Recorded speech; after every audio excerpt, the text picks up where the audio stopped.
பெரிய சினிமா துறையை ஆதரிக்கிற ஒரு செயல். அதாவது யார்கிட்ட படம் எடுத்தோம்னா யார்கிட்ட முதல்ல ப்ரொடியூசரோ நடிகர்கிட்டையோ வேற யார்கிட்டையும் இருக்காது.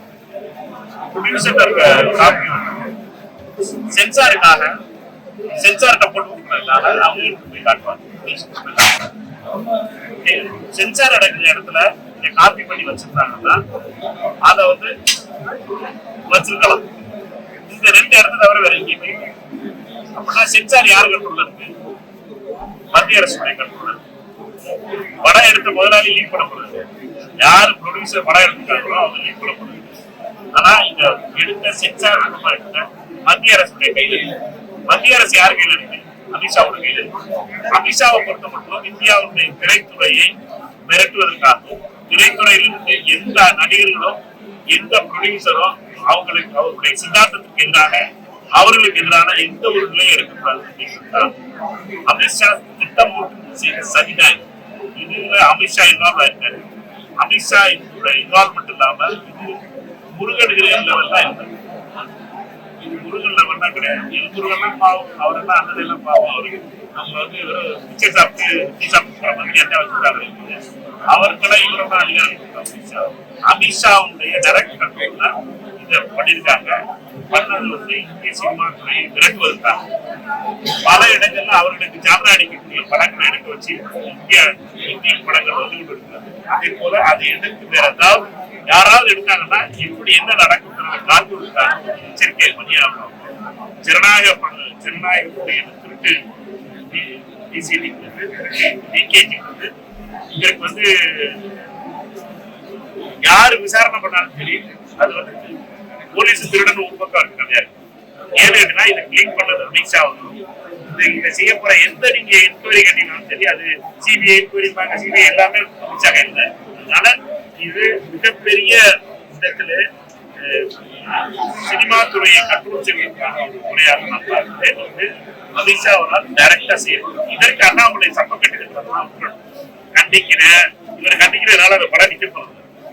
அண்ணாமலையை தில்லு இருந்தா திராணி இருந்தா அமித்ஷா தப்பண்ணதை கேள்வி இதுக்கு நான் கண்டிக்கிறேன், வருத்தப்படுறேன், இதெல்லாம் கணக்கு கிடையாது. மொத்த சினிமா துறை இந்தியாவில் இருக்க எல்லா சினிமா துறையும் ஒரே ஸ்ட்ரோக்ல அவங்க வந்து கண்ட்ரோல் பண்றாங்க.